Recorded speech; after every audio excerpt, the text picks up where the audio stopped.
Hello my beautiful friends, welcome back to our channel. I thought it would be a great idea today to do a video on people pleasing, something that comes up so frequently in our coaching sessions. And that's because I work with high achieving women who have a perfectionism mindset. High achievers and perfectionists don't just expect themselves to excel in their academic work or careers, but encompassed in that good enoughness, they also expect themselves to be able to take care of others' needs and desires, to please other people and keep them happy, to take responsibility for their feelings. Women in general are socialized this way to be making sure that we're taking care of others. It's not at all surprising to me that this is such a common problem. It is not your fault, it's not your personality, you're not stuck.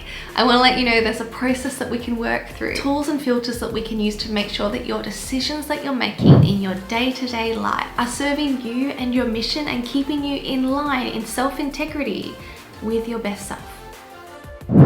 So let's get into it. People pleasing is a problem in two main ways. Firstly, in the way that it makes you feel, and therefore the way it makes you act. People pleasing makes you feel resentment, frustration, pressure, and stuck. And not only is that a really lousy internal experience, but it translates into how we act. We act in the world from those feelings. The problem here is you don't like the way that you feel and act. Secondly, it's a problem in the results that you get. So those actions from those rotten feelings translate into your results. Feeling those feelings and acting from those feelings creates a lot of emotional exhausting. They are tiring emotions, and the actions that you're doing, acting out or escaping those feelings, are going to be tiring in themselves too. Unnecessary exhaustion for already really busy people. The other result you get is that you're misdirecting your resources. When you say yes when you don't want to or you don't mean it, you're using your resources, your time, your energy, your money, etc.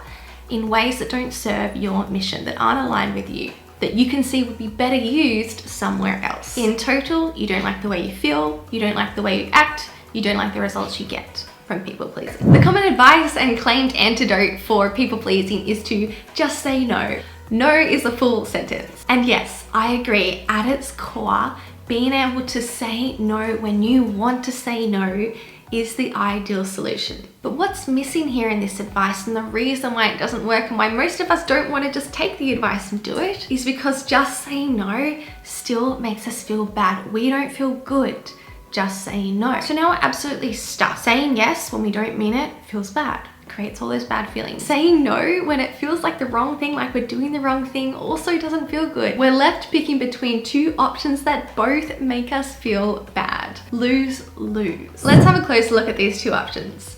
Option one, say yes when you don't mean it.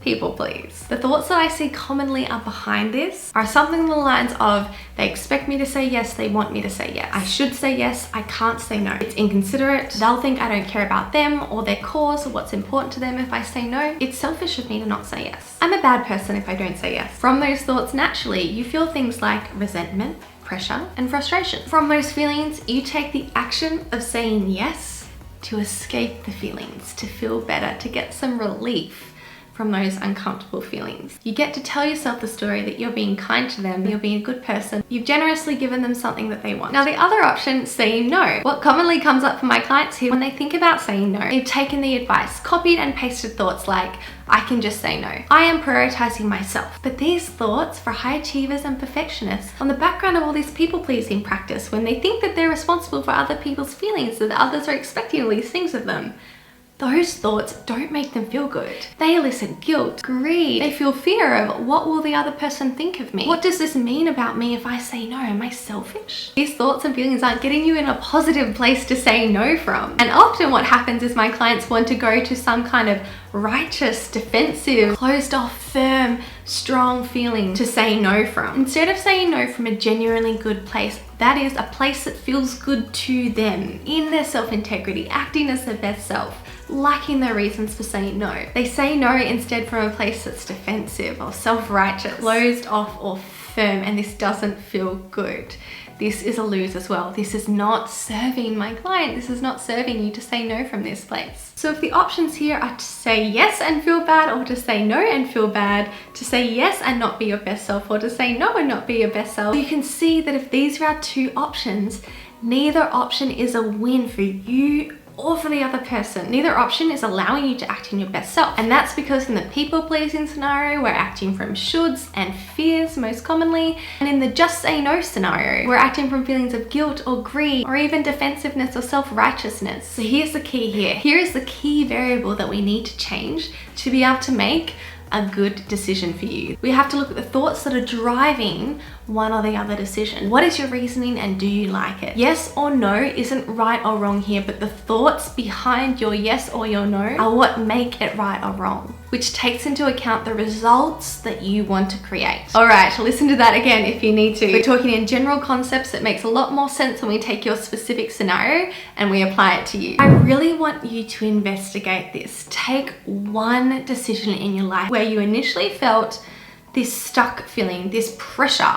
Somebody asked something of you and it didn't feel good. You're not sure whether yes or no was the right decision. That initial urge to say yes doesn't reflect any truth. This is one of the cognitive distortions called emotional reasoning. So I really want you to think about this. Your emotions, that gut initial feeling, isn't a reflection or some compass for what is true for you. All an emotion is reflecting a thought that you're having in your head at that moment. So for me, often when somebody asks something of me, I will initially feel resistance, pressure, fear.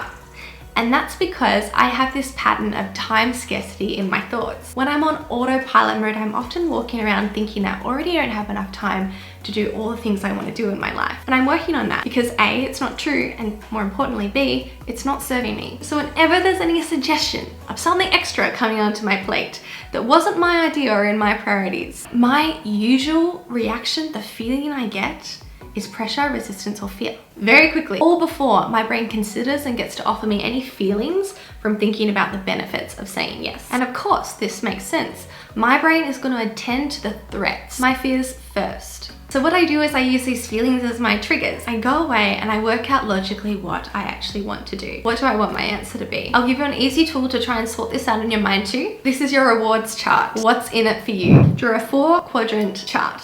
In one column, you have saying yes. In the next column, you have saying no.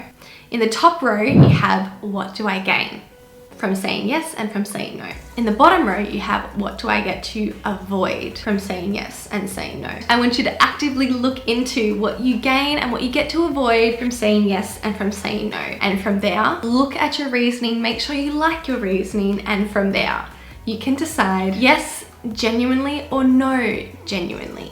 Here, you're giving equal airtime not only to the threats, the things that your brain is worried about and wants you to avoid, but also what you have to gain. From there, you can make a skillful decision about whether you're a genuine no. Not no period, but no because X, Y, Z. Or whether you're a genuine yes. Not a people-pleasing, fake, lying yes. Let me know if you guys have any questions about this. I'll put a link to a PDF that you can download that outlines that 4-quadrant rewards chart for you in case you want to try it on yourself. I highly recommend it. If you want to act in self-integrity in the world, you need to be aware of your thoughts and your thought errors, and you need to like your reasons, considering all relevant factors. Have a great day, guys. See you in the next one.